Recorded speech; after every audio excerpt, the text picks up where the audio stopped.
apa namanya, kelompok dalam masyarakat lingkungan yang sangat kecil geografis, kemudian kelompok yang berdasarkan agama, kelompok yang berdasarkan etnis, kelompok yang berdasarkan ikatan ekonomi, dan sebagainya. Nah, sebenarnya kota itu adalah yang seperti itu sebenarnya itu ya. Terdiri dari kelompok-kelompok yang satu sama lain itu berinteraksi, kemudian membentuk ikatan-ikatan sosial, kemudian dinamika perkotaan itu bisa berjalan gitu kan. Nah, kajian kelompok atau yang akan kita bahas hari ini ya, kajian etnis di perkotaan, sebenarnya itu untuk memetakan atau paling tidak kita tahu bahwa mengapa masyarakat kota di Indonesia khususnya ya, tapi saya kira di kota-kota di negara lain, misalnya contoh di Amerika yang sering kita lihat di pemberitaan ya, dan saya kira menjadi kiblatnya mainstream saat ini, itu selalu terjadi konflik ya. Konflik itu sangat rentan di perkotaan. Kenapa? Salah satunya adalah kelompok-kelompok etnis, kelompok-kelompok minoritas, kelompok-kelompok yang sangat beraneka ragam itu tumbuh di kota dan itu saling berinteraksi satu sama lain ya kan, saling berinteraksi sama lain dan ketika kepentingannya itu tidak ketemu, maka akan terjadilah konflik sosial di perkotaan. Nah, salah satu ikatan yang kuat di apa namanya di kota itu adalah salah satunya ikatan etnis. Nah, ikatan etnis itu begitu kuat di dalam masyarakat kota gitu.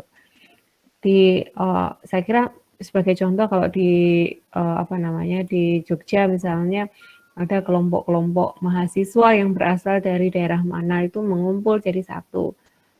Kemudian mahasiswa yang berasal dari Papua misalnya ya, itu kan mengelompok dari satu kos-kosannya di daerah mana, itu kan apa namanya mengumpul jadi satu gitu. Nah itulah salah satu fenomena apa namanya kelompok etnis di perkotaan.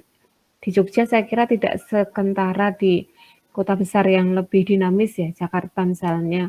Itu kelompok etnisnya begitu sangat kentara. Jadi friksi-friksi atau apa namanya konflik itu sangat mudah muncul karena memang apa namanya kelompok atau ketemuan kepentingan kelompok itu sama. Misalnya terkait ekonomi ya, pasti yang paling utama terkait ekonomi, kemudian politik dan seterusnya. Oke, saya persilakan yang bisa presentasi hari ini. Kemarin sudah saya list ya. Ada Rahmi, ada Alfi, Rahmat, Ridho, kemudian Arsita Safitri. Silakan yang mau duluan, yang mungkin belajarnya semalam ya, membahas atau membaca tentang dinamika etnis di perkotaan ini. Silakan yang duluan ya. Saya duluan, Bu. Saya sedikit soalnya ini, Bu. Oke. Bisa ditambahkan teman-teman. Ya, sip. Silakan share screen-nya ya.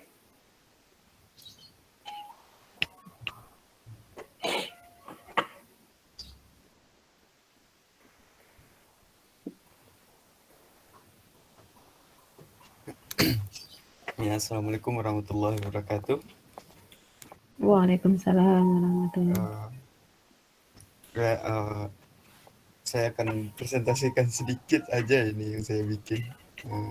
Etnis di perkotaan. Ketika kita berbicara tentang etnis di perkotaan, tentu setiap orang akan bertanya, etnis itu apa sih? Apa itu etnis? Dari yang saya cari beberapa dari tadi malam, etnis itu berasal dari bahasa Yunani kuno, yaitu etnos. Secara umum, etnis diartikan orang itu suatu kesatuan sosial yang dapat dibedakan dari kesatuan yang lain berdasarkan akar dan identitas kebudayaan terutama bahasa. Jadi secara umum, etnis itu adalah kalau saya nangkap ini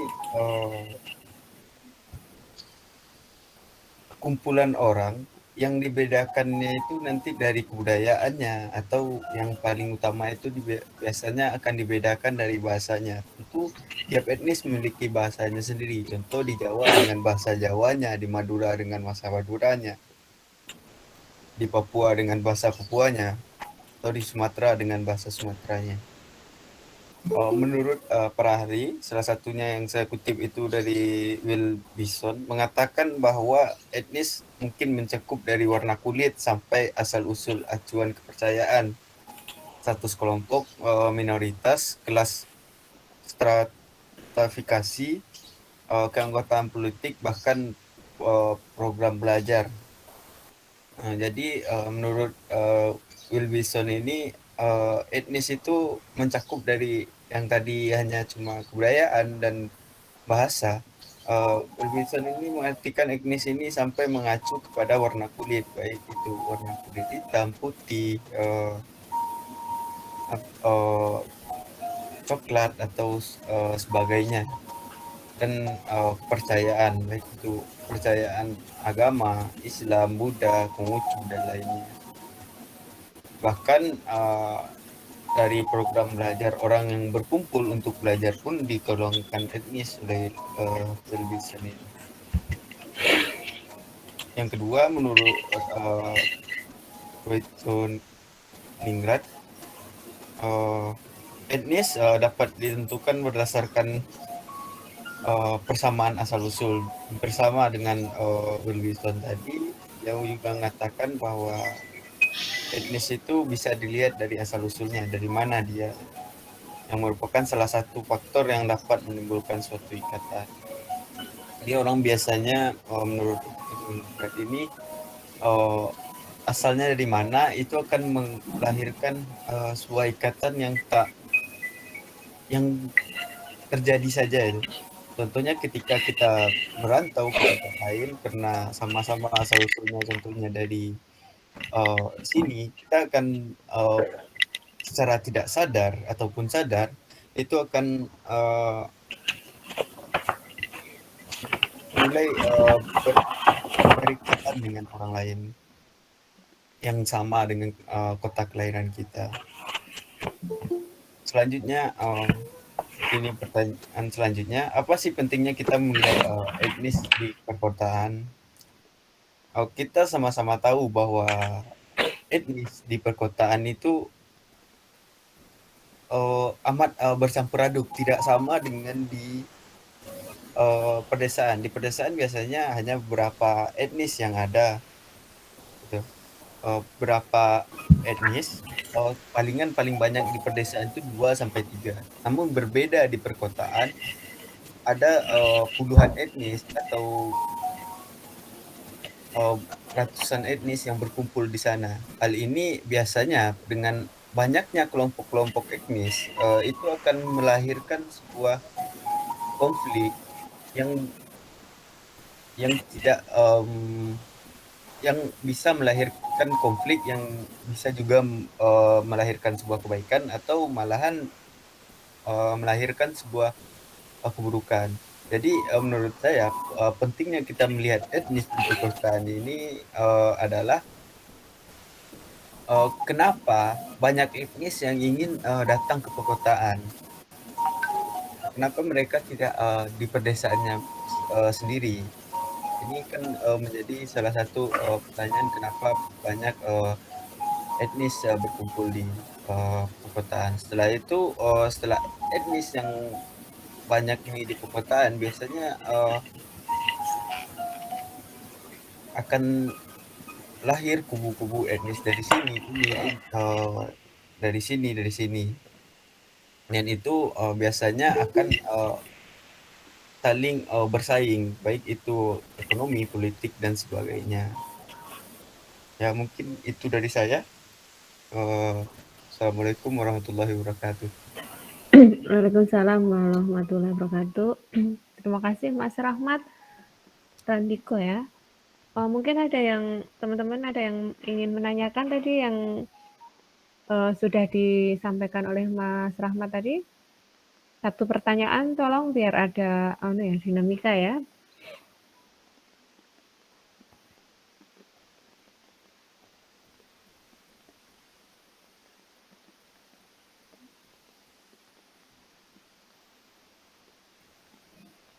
Tidak ada? Oke, terima kasih Mas Rahmat ya.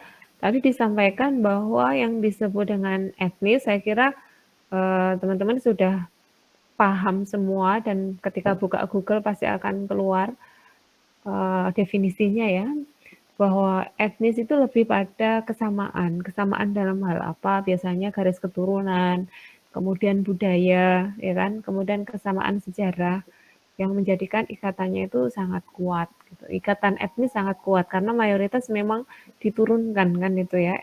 Etnis yang sama diturunkan eh, ke apa namanya anak cucunya yang secara otomatis akan memiliki kesamaan budaya, kesamaan bagaimana cara makan, bagaimana cara beribadah, bagaimana cara kehidupan sehari-hari itu mayoritas etnis itu akan sama kan.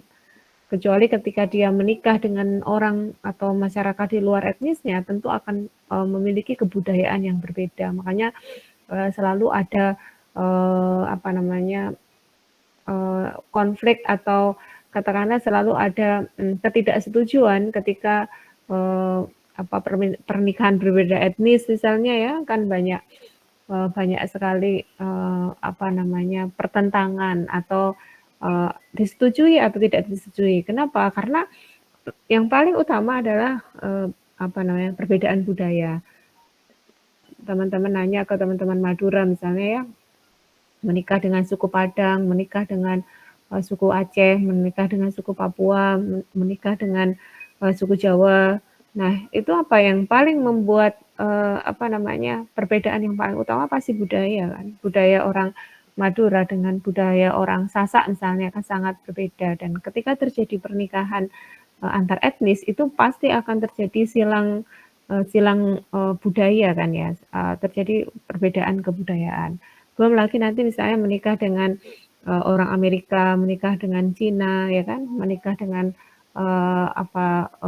Arab misalnya ya, itu sangat-sangat berbeda budayanya. Sehingga kalau pernikahan yang aman itu kan biasanya itu satu etnis gitu. Kenapa? Karena memang memiliki budaya latar belakang budaya yang sama, sehingga penyesuaiannya itu tidak terlalu apa ya, tidak terlalu berat gitu ya. Kalau misalnya berbeda etnis itu harus berjuang gitu kan untuk memiliki kesamaan pemikiran, kesamaan pandangan hidup kayak gitu ya. Karena memang apa namanya berbeda. Apalagi nanti ditambah berbeda agama kayak itu lebih penuh perjuangan lagi gitu ya.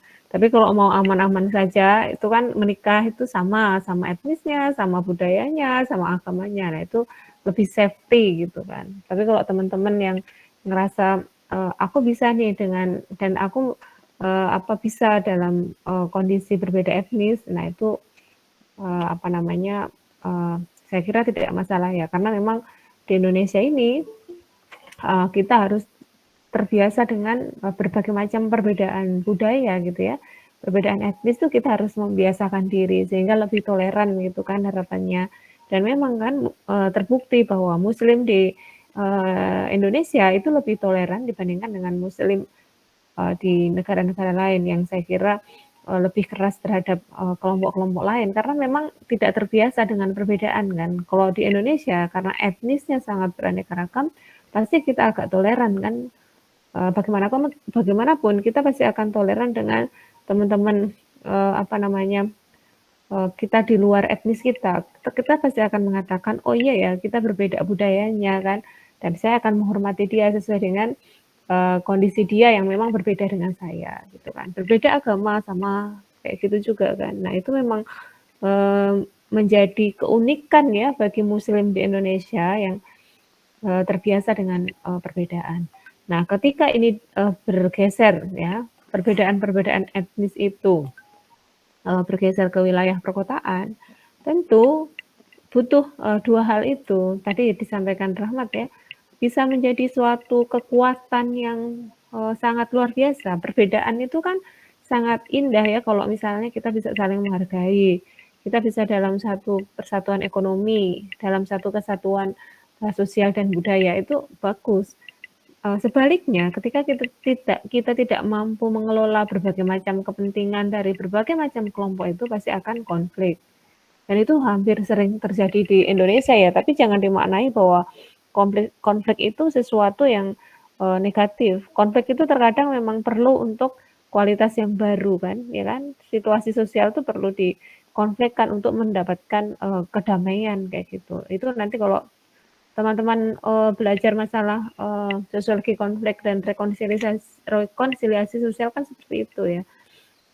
Dinamika masyarakat itu selalu konflik damai. Terkadang bahkan konflik itu memang diciptakan, dibuat masyarakat itu konflik kan.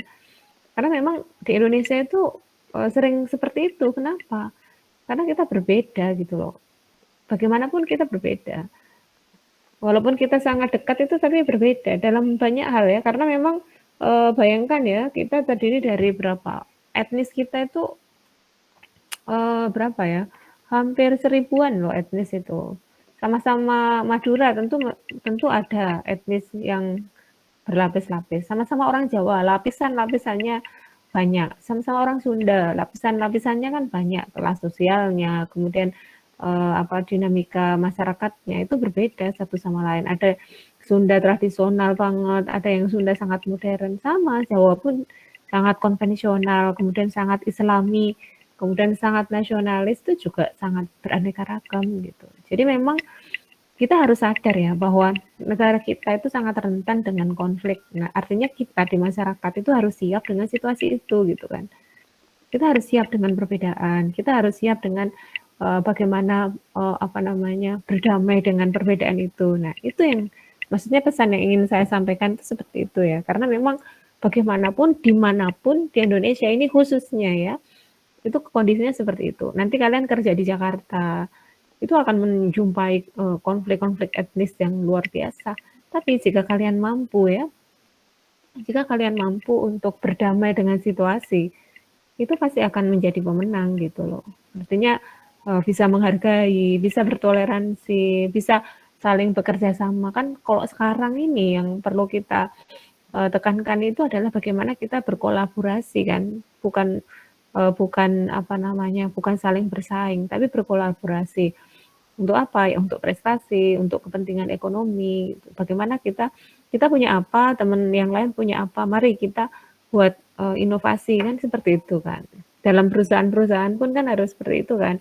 Dalam dunia-dunia akademisi pun dalam tulis-menulis itu kan sebaiknya menulis itu juga kolaborasi, tidak menulis sendiri kayak gitu. Nah, itu ya. Jadi kita harus sadar bahwa negara kita itu adalah negara yang sangat rentan dengan konflik. Karena memang dasarnya kita itu adalah etnis yang sangat banyak beraneka ragam, berbeda budaya ya kan, berbeda kepentingan gitu. Dan sumber dayanya kita sama. Makanya pada masa kolonialisme Belanda, begitu mudahnya kita divide et impera itu kan, kita diadu gitu kan, antar etnis, antar suku, antar budaya, antar agama, itu mudah sekali kan. Dan itu sudah dibaca oleh kapitalisme dalam hal ini Belanda yang datang ke Indonesia itu memang seperti itu, datang ke sini membawa ilmuwan, menyelusuri desa-desa, menyelusuri sampai pelosok gimana sih karakter masyarakat Indonesia, dan ditemukan bahwa memang kita itu sangat rentan dengan konflik, dan bila diadu itu mereka justru yang akan mendapatkan banyak keuntungan. Dan itu kan yang terjadi selama berpuluh-puluh tahun yang lalu kan. Begitu sumber daya alam kita dibawa keluar, sementara kita konflik dengan dengan kita sendiri yang ada di dalam, itu saling konflik. Nah, mereka Belanda dalam hal ini perusahaan kan yang datang ke Indonesia sebenarnya bukan pemerintah Belanda kan yang kolonialisasi 350 tahun. Tapi itu adalah perusahaan yang datang ke Indonesia yang kemudian mengeruk semua sumber daya kita kan, sampai akhirnya kita yang tersisa sekarang ini kan tinggal banjirnya, tinggal kerusakan alam, bencana alam dan seterusnya itu. Nah, yang paling harus kita sadari adalah itu tadi ya, etnisitas itu menjadi menjadi isu yang sangat krusial di Indonesia, dan kita sebagai orang Indonesia harus menyadarinya gitu. Itu yang saya kira yang paling penting ya. Dimanapun kalian berada, nanti misalnya kerja di Papua, bagaimana harus berdamai dengan masyarakat Papua misalnya ya. Kan sekarang ini luar biasa pembangunan di Papua dan saya kira itu membuka peluang kerja yang sangat luar biasa buat apa namanya buat generasi muda ya untuk bisa bekerja di sana. Kan pembangunan kan sudah luar biasa sejak apa namanya PON kemarin dan sebelumnya sebenarnya sudah, tapi memang hanya kelompok-kelompok tertentu yang bisa bekerja di sana. Misalnya beberapa kasus yang lalu itu pembukaan PNS itu ya di beberapa wilayah di Indonesia itu nggak banyak peminatnya gitu. Nah, saya kira mungkin ini kecenderungannya bahwa teman-teman yang apa namanya kurang minat di bidang-bidang tersebut kan. Nah, saya kira ini menjadi peluang dan pemahaman bahwa kita memiliki budaya yang berbeda tadi ya, etnis yang berbeda itu menjadi dasar yang saya kira teman-teman harus pegang itu gitu sampai apa namanya sampai di dunia kerja, sampai di dalam rumah tangga saya kira ya bahwa perbedaan itu menjadi hal yang biasa gitu loh. Jadi bukan justru menjadi sumber konflik, tapi menjadi sumber perdamaian. Nah, itu gimana caranya kira-kira? Nah, itu yang harus kita latih kan diri kita kan untuk seperti itu kan. Tidak mudah kan untuk bisa menerima bagaimana berbeda gitu kan. Susah itu menaklukkan diri kita sendiri aja kan pasti teman-teman agak susah kan. Pasti kalau misalnya kita berteman, pasti akan mencari yang sama kan, yang sama bagaimana tempat nongkrongnya sama, makannya suka yang sama ya kan. Pasti itu alamiah itu, sesuatu yang sangat naluriah gitu. Nah, bagaimana kita mendidik diri kita bisa menerima perbedaan. Nah, itu yang saya kira sebenarnya kita secara budaya, secara kultural kita itu sudah dibiasakan seperti itu sebenarnya dibandingin dengan apa namanya negara-negara lain yang saya kira mungkin lebih etnisnya tidak seseragam di kita yang sangat heterogen gitu loh. Oke, terima kasih Mas Rahmat ya luar biasa tadi kebut semalam tapi udah bisa memberikan pencerahan ya. Oke, selanjutnya silahkan yang mau duluan presentasi. Permisi Bu. Oke, silahkan Mas. Izin share ya. Ya.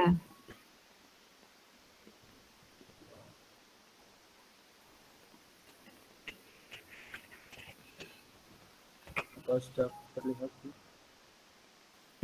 Sudah, silahkan. Oke. Baik, saya di sini akan menyampaikan materi mengenai kelompok etnis di perkotaan. Nah, sebelumnya saya akan menyampaikan apa itu etnis. Di mana yang pertama saya akan menjelaskan pengertian etnis, yang kedua identitas etnis, dan yang ketiga jenis-jenis etnis. Yang pertama pengertian. Saya di sini akan menjelaskan kembali apa itu etnis. Etnis merupakan sebuah kumpulan manusia yang disatukan oleh suatu kesadaran atas kesamaan sebuah kultur atau subkultur. Etnis mengacu pada identifikasi sebuah kelompok berdasarkan kekhasan budaya yang membuat kelompok tersebut menjadi suatu masyarakat suku bangsa. Kekhasan ini dapat berupa bahasa, musik, nilai, seni, agama, ritual, dan lainnya. Sedangkan etnis, menurut para ahli, yang pertama, Frederick Bird mengartikan etnis sebagai suatu kelompok manusia tertentu yang bersama karena mempunyai kesamaan dalam hal ras, agama, dan kepercayaan, serta kombinasi dari kategori-kategori tersebut yang terikat pada sistem nilai budayanya. Yang kedua, ujaran lihat. Etnis merupakan sebuah kelompok sosial atau kesatuan hidup sekelompok manusia yang memiliki sistem interaksi satu dengan yang lainnya, mempunyai norma yang mengatur, terdapat kontinuitas, dan rasa memiliki identitas yang mempersatukan manusia, serta memiliki kepemimpinan sendiri dalam suatu kelompok manusia tersebut. Selanjutnya, identitas dari etnis. Identitas etnis sendiri merupakan suatu kelompok etnis yang memiliki kontak dengan 2 atau lebih kelompok yang suatu itu dibawa oleh imigran dari tempat asalnya. Misalnya dapat digunakan etnis Cina dan India tersebut akan muncul saat mereka menjadi imigran di suatu negara lain. Akan tapi jika di negerinya sendiri identitas tersebut tidak akan muncul dan malah lebih mengarah ke nasionalisme.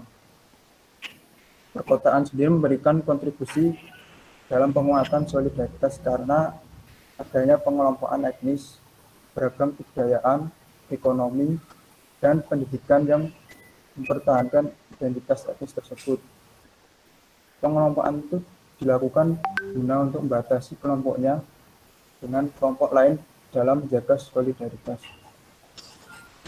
Nah, dalam perkotaan itu kekuatan yang dibangun oleh etnis sangatlah kuat karena memiliki sebuah kesatuan yang lebih kuat karena merasa dirinya itu satu nasib, satu keturunan, dan memiliki kesamaan dalam banyak hal. Selanjutnya, jenis-jenis dari etnis. Etnis sendiri dapat dibedakan ke dalam jenis-jenis sebagai berikut. Yang pertama, etnonasionalis, yang artinya kelompok etnis besar yang terkonsentrasi secara regional dengan sejarah otonomi atau perjuangan separatis. Yang kedua, masyarakat adat, ialah penduduk asli atau kelompok-kelompok yang biasanya memiliki kebiasaan sosial, ekonomi, dan budaya tradisional yang membedakan mereka dari masyarakat lainnya. Yang ketiga, etnoklas, sebuah kelompok yang berbeda secara fisik atau budaya yang biasanya merupakan sebuah keturunan dari budak atau imigran. Yang keempat, pesaing komunal, merupakan sebuah kelompok budaya yang memiliki atau menginginkan peran dalam kekuasaan negara. Nah, dari mereka sendiri dapat digolongkan sebagai etnososialisme yang lebih memilih pada separatisme dan mencari sebuah kemerdekaan. Ya, dalam kelompok dominan tersebut memegang kekuasaan politik dan ekonomi atas kelompok lain dalam masyarakat mereka. Selanjutnya, kelompok etnis di perkotaan, dan saya di sini mengambil sebuah contoh dinamika multikultural masyarakat di kota Surabaya. Nah, pada saat zaman pemerintahan kolonial Belanda, pemerintahan tersebut membagi masyarakat ke dalam kampung-kampung berdasarkan etnis, yang di dalamnya terdapat kampung Pecinan, kampung Arab, kampung Bumiputra, yang di dalamnya terdapat orang Jawa atau Melayu, dan kampung Eropa. Nah, seiring berjalannya waktu, kampung-kampung ini mengalami perkembangan baik itu positif maupun negatif. Salah satunya kampung Pecinan yang mengalami perkembangan yang hingga saat ini berada di Jalan Coklat dan di dalamnya terdapat kelenteng tertua di Surabaya yang bernama Pok Antiong. Kampung Arab pun saat ini masih banyak dihuni oleh orang Arab. Kampung ini menjadi kawasan perdagangan yang diramaikan oleh bagian besar pedagang dari Arab yang bertempat di Ampel Bentang. Kondisi berbeda dialami oleh kampung Eropa yang di dalamnya sudah tidak lengkap dengan warga keturunan Eropa dan yang tersisa adalah bangunan tua bergaya Eropa. Nah, dari kondisi kampung Surabaya selama ini hidup secara multikultural di mana tidak membedakan secara diskriminatif antar soalan etnis, agama, dan tingkat kesejahteraan sosial. Nah, yang menyebabkan hal ini karena dari faktor kesejarahan serta kesediaan masyarakatnya menerima multikulturalisme sebagai sebuah keniscayaan dalam kehidupan bermasyarakat. Sekian dari presentasi saya. Bila ada salah kata saya mohon maaf. Wassalamualaikum warahmatullahi wabarakatuh.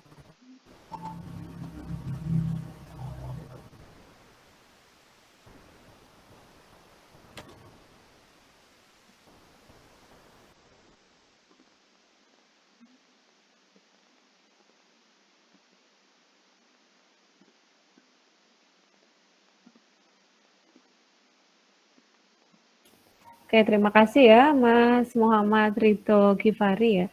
Ini Mas Ridho memang tinggal di Surabaya kah?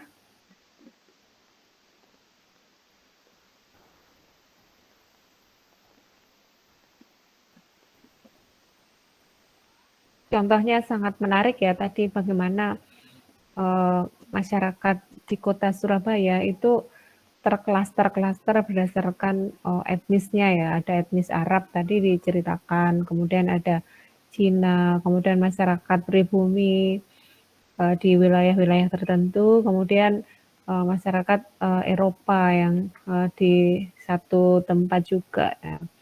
Dan ini saya kira hampir semua di kota-kota kota-kota besar di Indonesia itu memiliki kecenderungan yang sedemikian. Jadi memang banyak etnis-etnis itu memang ngelompok di satu tempat ya, satu lokasi dibandingkan dengan tidak dicampur dengan etnis yang lain. Bisa karena untuk memudahkan koordinasi antar etnis, kemudian untuk meminimalisir konflik ya pada masa kolonial. Kemudian kolonialisme sendiri juga punya kepentingan terhadap etnis-etnis itu untuk melangsungkan kepentingannya gitu. Ya terkait dengan bagaimana sumber-sumber ekonomi itu bisa mereka kuasai dengan memanfaatkan etnis yang ada di Indonesia itu. Dan mereka memang tempat tinggalnya berbeda, sama halnya dengan di Jakarta ya. Kemudian di Jogja pun kalau teman-teman bisa menganalisis kan juga berbeda tuh. Ada di daerah Kota Baru itu kan memang tempat-tempat tinggal yang Eropa ya. Kemudian di masyarakat lokal itu banyak tinggal di kali-kali Code itu ya, di pinggir-pinggiran kayak gitu. Kemudian keraton itu juga penguasa lokal kan dianggapnya itu juga memiliki wilayah sendiri. Nah, itu terjadi di Jogja juga yang saya kira itu menunjukkan dinamika etnis yang sama tadi diceritakan oleh Mas Gifari ya, sama di tempat lain di Surabaya konteksnya juga sedemikian. Nah, ini menunjukkan bahwa kota-kota itu sedemikian loh. Jadi banyak sekali etnis-etnis, belum nanti etnis Tionghoa ya, yang biasanya berada di wilayah-wilayah yang di situ menjadi pusat perekonomian, entah dekat pasar, entah dekat jalan raya, itu pasti masyarakat etnis Cina kan yang menguasai wilayah itu kan dengan membuat ruko-ruko, dengan berjualan dan menguasai sumber-sumber ekonomi di tempat itu. Dan itu tidak hanya terjadi di satu wilayah, hampir semua di wilayah di kota besar atau kecil di Indonesia itu pasti sedemikian gitu. Oke, tadi disebutkan bahwa etnis itu pasti akan memiliki identitas etnis. Identitas etnis itu artinya bahwa mereka akan merasa memperjuangkan ya, memiliki identitas dengan etnis yang dimilikinya. Ya kan? Pasti mereka akan atau kita sendiri sebagai etnis tertentu akan memperjuangkan etnis kita ketika kita akan berhadapan dengan etnis yang lain. Nah, solidaritas etnis itu akan muncul ketika kita itu berhadapan dengan etnis yang lain. Tapi kalau kita tidak berhadapan atau face to face dengan kelompok lain, identitas itu seringnya terabaikan. Tapi kalau misalnya kita berhadapan dengan kelompok lain atau berada di masyarakat yang berbeda dengan kita, pasti kita akan cenderung mengelompok atau memunculkan identitas etnis kita ya. Misalnya kalian nanti di bekerja di luar negeri, misalnya mau bekerja di Malaysia atau di Singapura, nanti kecenderungannya teman-teman itu pasti akan mencari teman-teman yang sekolega atau teman-teman Indonesia di sana gitu, teman-teman Indonesia di Malaysia atau teman-teman teman kita orang Indonesia di Singapura. Sama halnya ketika misalnya teman-teman ke Amerika Eropa kan sama halnya sedemikian yang akan dicari itu sedemikian rupa gitu. Karena memang untuk mengelompok dengan identitas etnisnya itu sama, kebudayaannya sama, nyari makannya kan tetap sama kan di Chinese food atau di Asian food seperti itu. Jadi memang etnis itu memiliki budaya dan karakteristik yang sama. Itu tadi ya salah satu contoh bagaimana dinamika etnis di Surabaya, salah satu kota tertua di Indonesia itu ada sedemikian. Ya, bagaimana memang ada kelompok-kelompok etnis itu dan mereka itu saling hidup satu sama lain dengan damai. Mereka memiliki apa namanya kelompok sendiri, menikah dengan di kalangan mereka sendiri kayak gitu kan. Saya kayak orang Arab pasti mayoritas akan menikah dengan Arab dan Arab pun pasti dia punya kelas ya. Dia menikah dengan kelas apa? Apakah kelas menengah, kelas atas atau kelas bawah? Itu ada kelas-kelasnya juga. Sama dengan kita yang saya ya, kan teman-teman mesti etnis lain ya. Saya yang orang Jawa itu juga sama. Oke, terima kasih Mas Kifari ya. Tambahannya sudah bisa menambahkan presentasi sebelumnya ya tentang bagaimana bentuk-bentuk etnis, contoh-contoh etnis dan munculnya identitas etnis yang itu sebagai sebuah apa ya, sebuah pengakuan entitas bahwa saya itu menjadi bagian dari kelompok itu. Pasti akan mempertahankan dan pasti akan kecenderungannya akan mencari yang sama dengan dirinya. Oke, presenter berikutnya. Saya persilahkan. Permisi, Bu. Oke, silahkan Mbak Rahmi.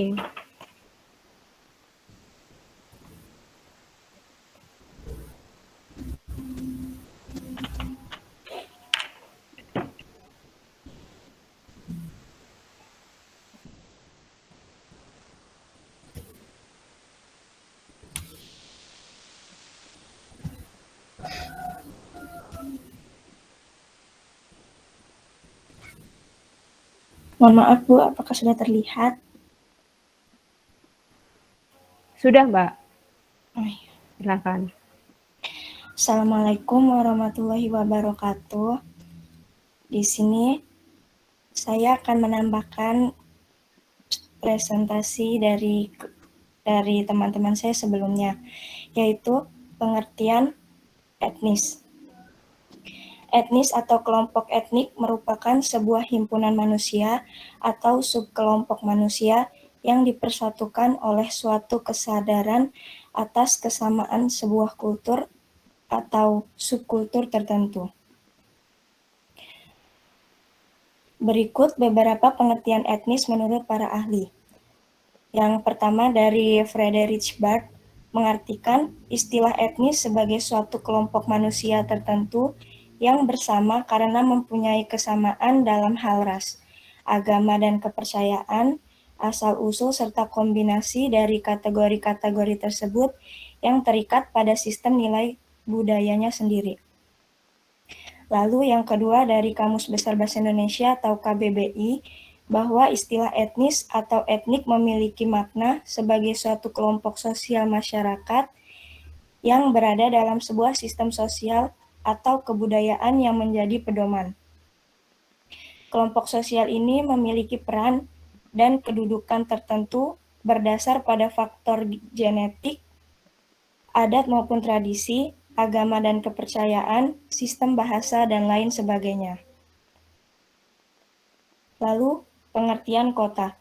Menurut salah satu ahli yaitu Profesor Bintarto, kota adalah suatu sistem jaringan kehidupan manusia yang ditandai kepadatan penduduk tinggi, serta diwarnai oleh strata sosial ekonomi yang heterogen dan coraknya yang materialistis. Kota juga dapat didefinisikan sebagai bentang budaya yang ditimbulkan oleh unsur-unsur alami dan non-alami, dengan sejumlah gejala berupa pemusatan penduduk yang cukup besar, dengan corak kehidupan yang bersifat lebih heterogen dan materialistis dibandingkan dengan daerah belakangnya. Lalu, salah satu contoh kelompok etnik perkotaan yaitu pada saat ini di kota Jambi terdapat beberapa etnik dan ras seperti Melayu, penduduk asli, Minangkabau, Batak, Jawa, Banjar, Bugis, serta ras Cina, India, dan keturunan Arab. Akan tetapi etnik Melayu, Minangkabau, Batak, dan Jawa merupakan etnik-etnik yang dominan, sedangkan etnik Banjar dan Bugis lebih banyak mendiami daerah-daerah pantai seperti Kabupaten Tanjung Jabung Barat dan Kabupaten Tanjung Jabung Timur. Konsekuensinya, migrasi diantaranya adalah bertemunya berbagai agama, kebudayaan, suku, dan ras di daerah yang menjadi sasaran migrasi atau rantau, dan pertemuan ini akan menyebabkan terjadinya interaksi sosial atau social interaction. Interaksi sosial sangat dibutuhkan oleh setiap manusia untuk mencapai kehidupan sosialnya sempurna sesuai dengan watak manusia sebagai makhluk sosial yang selalu ingin dekat dengan manusia lainnya. Terima kasih, mungkin cukup sekian. Wassalamualaikum warahmatullahi wabarakatuh. Waalaikumsalam warahmatullahi wabarakatuh. Terima kasih Mbak, siapa tadi ya? Rahmi ya. Mbak Rahmi Iya. memang dari Bengkulu ya Mbak? Agak dekat, Bu. Bukan Dekat. dari Oh, Bengkulu. di Tapi, Jambi ya? iya, Oke. Ya memang begitu ya di tempatmu itu memang seperti itu ya. Jadi banyak etnis itu kan ada Melayu tadi yang kamu sebutin ya, Melayu, kemudian Minang, kemudian Batak, Jawa, Banjar ya, Bugis, Cina dan India ya. iya, Bu. Itu dalam satu wilayah atau gimana Mbak Rahmi? Beda sih, Bu. Beda wilayah. Terus agak, gimana ya, agak jauh juga gitu, Bu. Tapi memang dalam satu kabupaten ya, di kabupaten di provinsi ya, Provinsi Jambi itu memang beraneka etnis ya, Iya, yang berada di situ dan ini memang ya seperti yang saya sampaikan tadi bahwa memang teman-teman dimanapun berada itu memang sudah sangat terbiasa dengan perbedaan ini ya, perbedaan etnis itu. Artinya memang mau tidak mau masyarakat Indonesia secara umum itu memang pasti harus menghargai tadi itu ya. Tadi disebutkan Rahmi bahwa konsekuensinya harus toleran ya kan. Kemudian salah satu konsekuensi logisnya juga kita itu harus atau terbiasa dengan konflik gitu loh. Karena memang berbeda kepentingan ya. Pasti antar etnis itu yang paling kentara adalah dalam aspek ekonomi. Ya kan, dalam aspek ekonomi itu pasti akan terjadi kepentingan-kepentingan. Misal di salah satu jalan gitu ya, semuanya berdagang di situ. Itu entah antar etnis, entah berbeda etnis atau sama etnis, itu pasti akan sering terjadi konflik ketika misalnya, oh yang di jalan ini khusus untuk etnis tertentu, yang di jalan sana untuk etnis tertentu. Nah, ketika misalnya kita berbeda etnis pengen di situ, jualan di situ misalnya ya, pasti akan terjadi konflik kan. Nah, yang paling itu sangat sederhana. Dalam hal-hal yang lain tuh yang lebih luas itu sering juga konflik-konflik itu muncul di antara etnis itu. Tapi memang secara umum tadi itu yang ditekankan ya sama Mbak Rahmi yang saya kira mungkin kesehariannya di rumah itu sudah terbiasa dengan berbagai macam perbedaan ini ya dan memang harus saling menghormati, toleran ya kan, berbagi karena memang lingkungan dan sumber daya yang berada di lingkungannya itu sama. Oke, terima kasih Mbak Rahmi. Selanjutnya Arsita Safitri ya atau Alfi? Oke, silakan.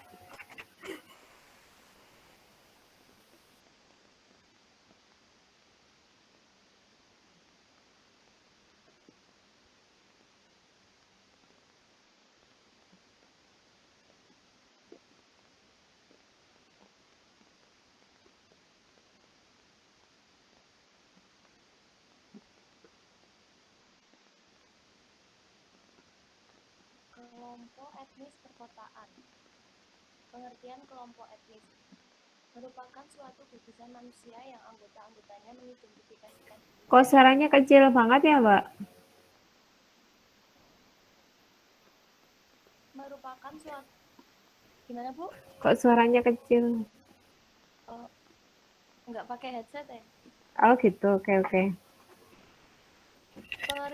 Pengertian kelompok etnis merupakan suatu gugusan manusia yang anggota-anggotanya mengidentifikasikan dirinya dengan sesama biasanya berdasarkan garis keturunan yang dianggap sama. Identitas suku ditandai oleh pengakuan dari orang lain akan ciri khas kelompokan tersebut seperti kesamaan hukum, budaya, istiadat, bahasa, agama, perilaku, dan ciri-ciri biologis. Dalam menjalankan kehidupan bersama, berbagai etnik yang berada latar belakang kebudayaan tersebut akan terlibat dalam suatu hubungan timbal balik yang disebut interaksi sosial, yang pada gilirannya akan berkembang kepada interaksi sosial. Interaksi sosial merupakan syarat mutlak bagi terjadinya aktivitas sosial. Dalam aktivitas sosial akan terjadi hubungan sosial timbal balik, social interrelationship, yang dinamika antara orang dengan orang dengan kelompok, dan kelompok dengan kelompok. Sukanto menyatakan perubahan dan perkembangan masyarakat yang mewujudkan segi dinamik disebabkan karena warga lainnya, baik dalam bentuk perseorangan maupun kelompok sosial. Dengan demikian dapat dikatakan bahwa terjadi proses sosial, yaitu cara-cara hubungan yang dilihat apabila orang per orang dan kelompok-kelompok sosial saling bertemu dan menentukan sistem serta bentuk-bentuk hubungan sosial tersebut. Masing-masing kelompok etnis memperlihatkan kecenderungan untuk membentuk paguyuban atau perkumpulan yang didasarkan pada kelompok atau persamaan daerah asal. Perbedaan antar kelompok etnis tersebut terletak pada frekuensi kegiatan dan tatanan organisasinya. Kelompok etnis Minangkabau, misalnya, memiliki tatanan perkumpulan yang lebih rapi dan terorganisir. Perkumpulan ini mempunyai anggota tidak hanya orang Minang yang berada di wilayah Kelurahan Tambak Sari, tapi juga orang-orang Minangkabau yang tinggal di tempat lain kota Jambi. Perkumpulan etnis Minangkabau ini terdiri dari perkumpulan yang didasarkan atas daerah asal, misalnya desa, kecamatan, dan kabupaten. Selain itu, perkumpulan ini juga ada yang didasarkan pada pertalian darah atau keluarga. Sebagaimana disinggung pada kerangka teori bahwa prasangka sosial adalah pemberian gambaran tentang sifat-sifat atau watak dari kelompok etnis tertentu oleh kelompok etnis lainnya, tanpa mengenal lebih mendalam atau belum memperoleh informasi yang utuh tentang anggota kelompok tersebut. Namun, telah mempersepsikan sifat-sifat atau watak kelompok itu. Prasangka sosial dapat berisi prasangka yang baik apabila ditujukan kepada kelompok sendiri atau in-group, sedangkan kebanyakan prasangka terhadap kelompok lain atau out-group dalam corak yang negatif. Terima kasih. Oke. Terima kasih Mbak Arsita ya, Arsita Savitri. Presentasinya tadi menambahkan ya teori tentang etnis, bahwa yang disebut etnis tadi sebenarnya sudah diungkapkan oleh teman yang lain ya, lebih menegaskan bahwa etnis itu pasti akan terjadi bersamaan tadi ya, terutama adalah darah yang diwariskan, kemudian budaya ya kan, kemudian perkawinan yang menyebabkan seseorang bisa menjadi anggota etnis yang lain. Nah, kelompok etnis itu dibandingkan dengan kelompok yang lain itu sangat kuat ya ikatannya gitu, karena memang ikatan etnis itu lebih pada blood ya, darah itu pasti akan lebih kuat kan dibandingkan dengan yang lain, walaupun ikatannya cenderung formalitas, tapi karena kesatuan blood itu sehingga menyebabkan ikatan jadi kuat.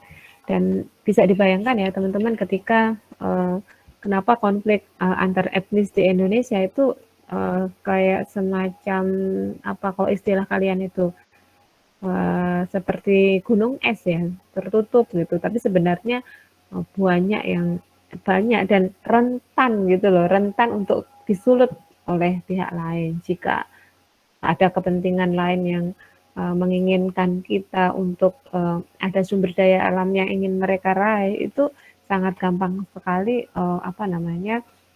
konflik etnis ini dipicu atau katakanlah disulut atau katakanlah dibuat ada konflik gitu. Walaupun sebenarnya kita sudah sangat terbiasa dengan konflik.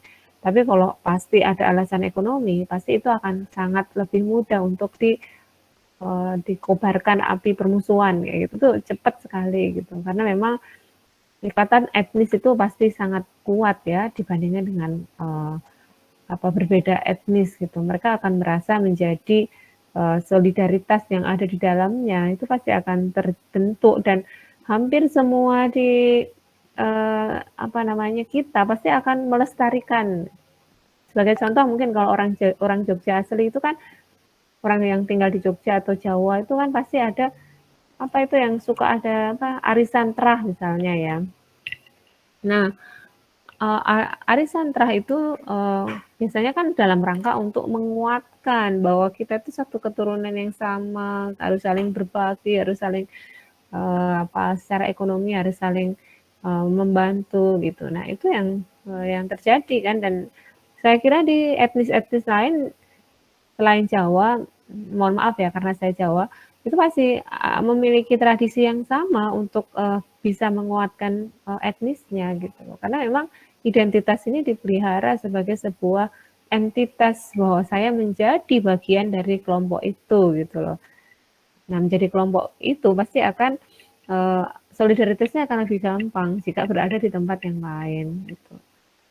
Misalnya teman-teman nanti suatu saat ya itu tadi saya contohkan ya migran di luar negeri atau pindah kewarganegaraan di negara lain itu kan sekarang ini kan sangat gampang tuh dan banyak orang Indonesia itu yang yang menjadi diaspora di negara lain itu sangat banyak dan sangat memiliki peluang karena memang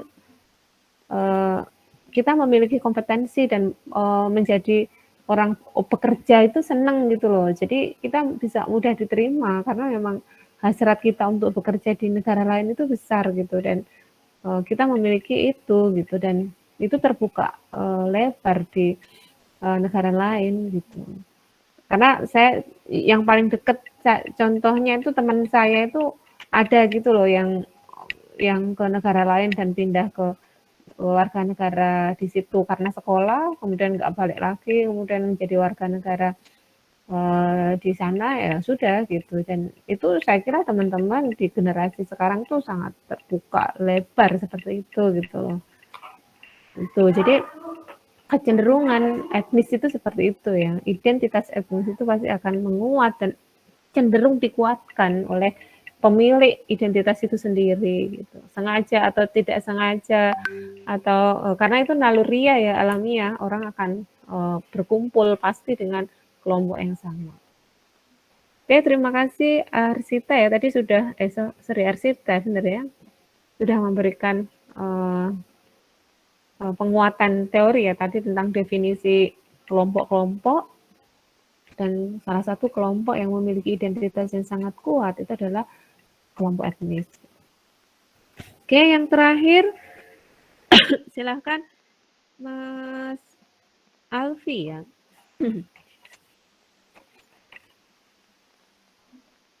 Silahkan Mas Alfi.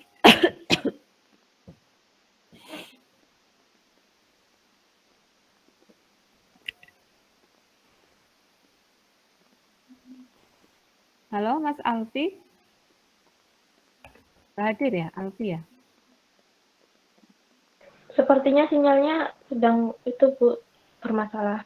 Oh gitu. Oke. Kita tunggu sebentar ya. Kalau memang nggak ada, nanti saya minta Mas Alfi mengirimkan ini aja materi yang sudah dia buat ya. Oke, sampai di sini teman-teman ada pertanyaan? Ada yang ingin disampaikan? Mungkin tadi dari materi yang sudah kita bahas ada yang belum paham atau ada punya pengalaman gitu ya hidup di masyarakat yang sangat heterogen gitu. Ada? Ada Bu, izin bertanya. Oke, silakan. Terkait tadi pernyataan dari Mas Muhammad Ridho tentang identitas etnis, bagaimana kita menentukan identitas etnis itu sendiri ketika misalnya orang Jawa menikah dengan orang Sunda, kemudian mereka memiliki anak dan selama mereka menikah itu tinggal di Bugis gitu, di Makassar gitu Bu. Nah, Gitu ya. bagaimana anak itu menentukan identitas etnisnya sendiri, sedangkan orang tua mereka itu terdiri dari dua etnis yang berbeda dan tinggalnya juga di etnis yang di luar daerah itu. Nah, kalau misalnya dari Batak dan Sunda mungkin kalau ayahnya yang Batak bisa ikut ke ayahnya ya Bu, kalau misalnya kalau Batak itu peraturan seperti itu. Nah, ketika yang seperti saya contohkan tadi itu bagaimana ya Bu, anak itu menentukan identitas etnisnya diri sendiri gitu Bu. Oke, coba dibantu jawab Mas. Tadi siapa yang kamu sampai Mas Rito ya? Oke, coba Mas Rito. Gimana Mas Rito itu menentukan aku etnis yang mana nih? Bapak Ibu beda etnis, kemudian dia tinggal di Bugis misalnya yang berbeda etnis dengan orang tuanya.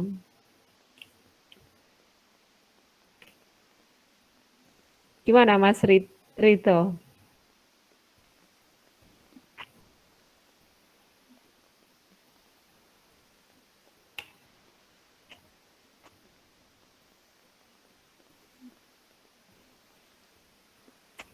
Atau tidak harus Mas Rito ya, ada yang lain yang bisa berkomentar, silahkan loh. Mungkin menjadi atau yang dicontohkan itu dirinya ya, bisa jadi ya teman-teman mengalami itu ya. Assalamualaikum Bu. Ya, waalaikumsalam, silahkan.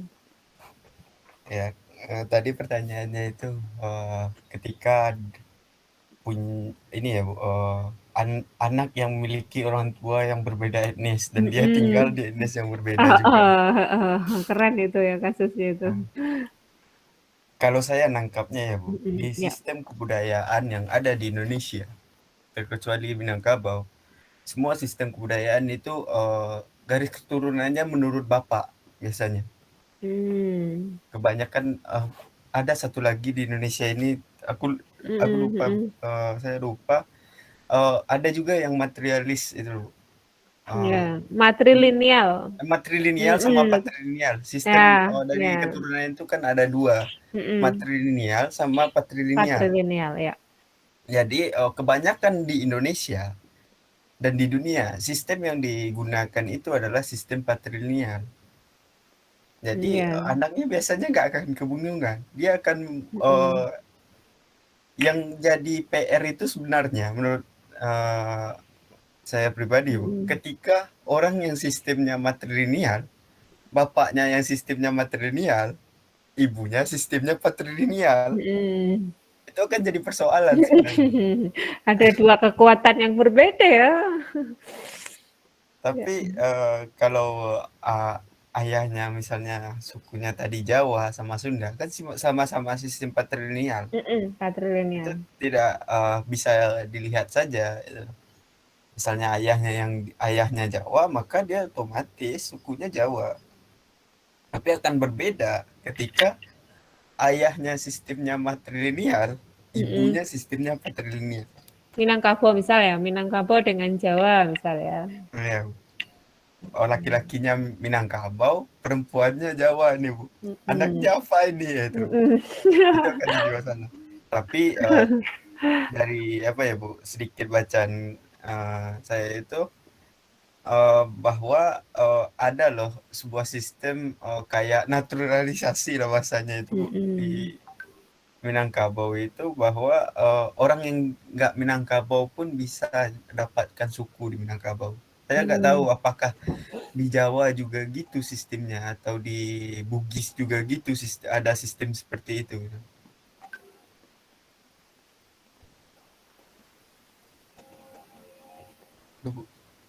Oh, sudah. Oke. Yang lain punya pendapat? Kira-kira gimana ini menentukan sukunya gitu, atau sudahlah saling menghormati menjadi suku Nusantara gitu ya. Jadi ya melebur gitu kan. Jadi tidak ada sukunya menggunakan, karena saking susahnya ini mau apa, pada akhirnya menggunakan bahasa Indonesia kayak gitu. Misalnya ya itu kan jalan-jalan yang banyak ditempuh oleh generasi sekarang tuh kan ya. Misalnya kamu dari suku ini, kamu dari suku ini, kok susah banget ya saling memahami bahasa gitu kan.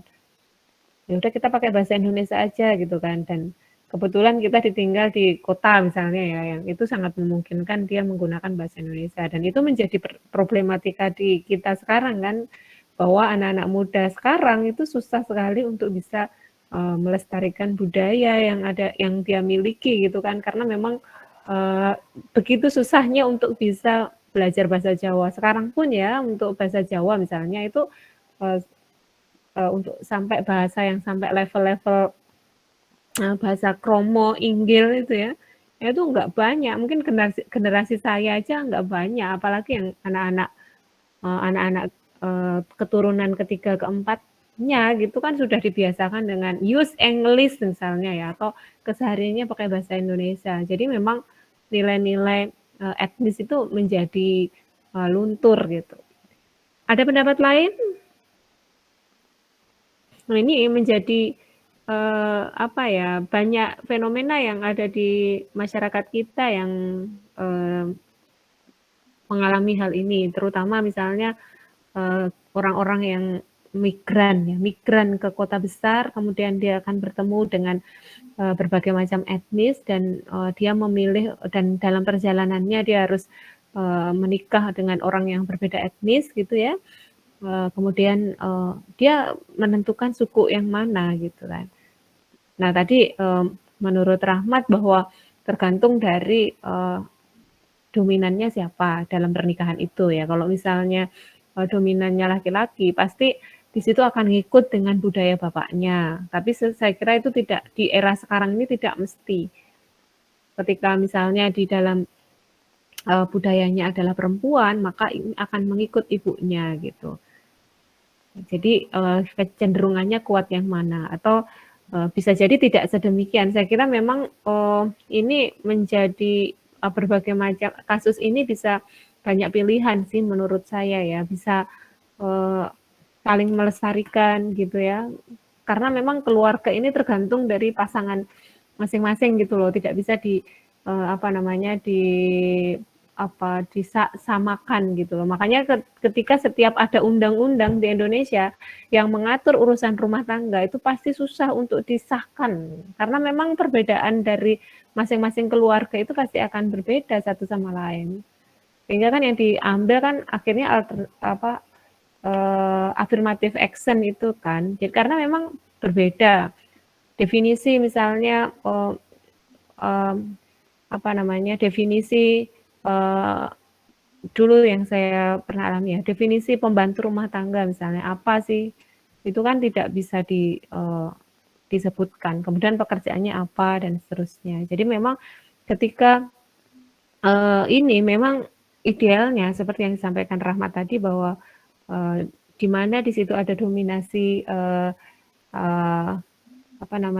sistem pernikahan itu dia akan mendominasi. Tapi memang kalau era sekarang itu semuanya pasti akan berubah. Jadi lebih pada kesepakatan bersama yang bagus memang bisa melestarikan dua-duanya dan ini menjadi PR yang sangat luar biasa indah ya. Misalnya bagaimana bisa melestarikan bahasa Sunda di anak-anaknya, bagaimana melestarikan bahasa Jawa di anak-anaknya, kemudian bagaimana dia harus belajar bahasa Bugis ya, karena memang dia tinggal di situ, mau nggak mau ngobrol dengan tetangga dengan menggunakan bahasa Bugis gitu. Idealnya menurut saya justru ini menjadi pasangan yang Nusantara yang keren gitu loh, maksudnya bisa tahu banyak bahasa dan saya kira tidak bisa dia ditentukan suku yang mana, justru malah budaya yang dia miliki sangat lengkap gitu ya sebagai sebuah keluarga gitu. Itu kalau dari saya. Mungkin ada pendapat lain, mungkin Dani ada pendapat atau yang lain?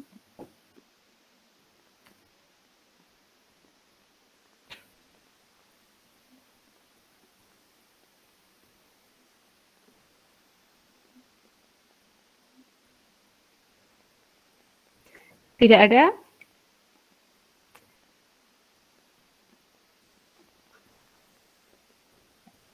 Ya, kalau tidak ada, terima kasih ya pertanyaannya tadi membuat saya juga berpikir ini gimana dengan etnis yang pernikahan antar etnis kayak gitu dan biasanya kalau dalam teorinya ya, sebentar.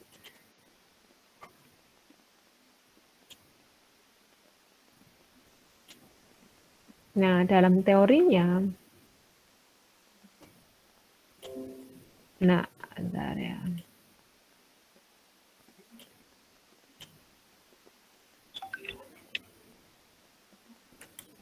Nah, dalam teorinya justru ketika orang itu berbeda, itu pasti akan bisa melebur menjadi satu kekuatan yang baru gitu. Itu yang disebut dengan teori melting pot itu. Kenapa di dalam sebuah kota yang di situ berbagai macam etnis itu ada di situ, itu bisa saling berintegrasi satu sama lain. Karena mereka bisa melebur kan. Sama halnya bagaimana ketika terjadi, ini kan sangat subjektif ya. Bagaimana ketika ada pernikahan yang berbeda agama, kemudian ditinggal di wilayah yang berbeda gitu ya, pasti akan mereka mau tidak mau beradaptasi dan akan menjadi sebuah melting pot ini. Bagi masyarakat atau bagi keluarga yang sangat tidak bisa meleburkan diri, pasti akan rentan dengan konflik yang berujung pada perceraian kan. Bagi individu atau masyarakat yang bisa beradaptasi dan bisa memeltingkan diri ya, bisa meleburkan diri, itu pasti akan justru menjadi sebuah kekuatan yang bagus. Tapi itu tadi ya menurut saya bahwa percampuran budaya itu butuh kerja keras. Berbeda dengan masyarakat yang memiliki satu kebudayaan yang sama. Berbeda budaya pasti berbeda kebudayaan, berbeda cara makan, berbeda cara beribadah, berbeda cara tidur ya kan, berbeda cara menyapu aja mungkin berbeda kan. Nah itu ketika bisa di melting pot kan, bisa dileburkan, bisa diadaptasikan, pasti akan menjadi sebuah budaya yang indah gitu ya. Tapi memang ini memang butuh perjuangan dan masyarakat Indonesia sudah terbiasa dengan itu. Ya kan sudah terbiasa dengan adaptasi dengan budaya yang berbeda. Kalau idealnya menurut saya justru dengan berbeda ini kan justru akan menjadi saling belajar satu sama lain gitu kan. Istrinya akan belajar bahasa Jawa, kemudian suaminya juga akan belajar bahasa Sunda ya kan. Dan mau nggak mau harus belajar bahasa Bugis. Dan itu mau tidak mau karena berada di situ. Sama halnya nanti teman-teman kuliah ke Australia misalnya atau kuliah ke Singapura atau kuliah ke Amerika, pasti mau nggak mau kan harus dipaksa untuk berbahasa bahasa Inggris kan. Mau nggak mau kan harus berbahasa Inggris. Masa di situ pakai bahasa Jawa, bahasa Indonesia kan mesti dianggap asing kan, dianggap lian. Mau nggak mau masih harus beradaptasi gitu. Dan pada situasi berbeda ini, mau tidak mau, ikan itu harus menyesuaikan air ya kan. Manusia itu pasti akan menyesuaikan di mana dia berada gitu loh. Makanya munculnya teori ini gitu kan. Bagaimana misalnya beberapa wilayah ini saya baca bukunya sih tentang Amerika. Jadi yang dia pahami itu banyak di Amerika itu banyak suku mulai Asia, Black, White, Hispanic yang orang-orang Amerika Latin itu ya. Kemudian orang Eropa juga. Bagaimana mereka bisa menjadi satu kekuatan karena memang ada melting pot ini gitu loh. Mereka satu sama lain. Sama halnya dengan di Jakarta ya, walaupun kalau di konteks di Jakarta itu berbagai macam suku, mulai dari Jawa, Betawi, Sunda, Cina, Batak, Minang, Melayu. Tadi ya sama yang terjadi di Jambi ya disebutkan oleh Rahmi tadi ya. Banjar, Bugis, India, Cina, sama dengan yang terjadi di Amerika, yang terjadi di Jakarta, di Jambi, tadi di Surabaya, sama konteksnya gitu loh. Berbagai macam etnis ini ada dan saling kepentingannya itu sama gitu loh. Kalau tubrukan ya pasti akan terjadi konflik kan. Tapi jika mereka bisa mengelola pasti akan menjadi dinamika kota yang bagus gitu. Jadi kalau dalam keluarga ini sama sih menurut saya konteksnya ya. Jika mereka mampu beradaptasi menjadi sebuah teori yang indah ini ya, melting pot dan melebur jadi satu, pasti keluarga itu menjadi keluarga yang bagus karena memiliki banyak kebudayaan, saling belajar satu sama lain gitu. Tapi jika tidak bisa, pasti akan terjadi itu tadi ya, insecure itu bahasa-bahasa sekarang tuh, insecure dan berujung pada perpisahan karena memang tidak susah untuk bisa menyatukan gitu kan. Ya pasti kalau berbeda budaya itu kan pasti insecure kan, mesti tidak merasa nyaman kan satu sama lain gitu. Gitu ya teman-teman. Apakah ada pertanyaan lagi?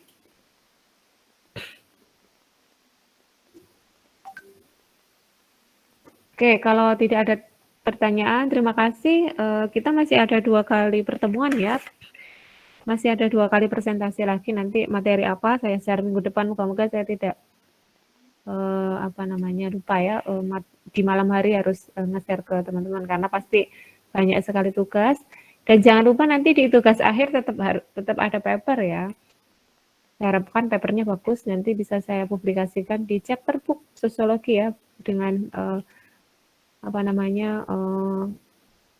karya tulis teman-teman yang lain di mata kuliah yang beda.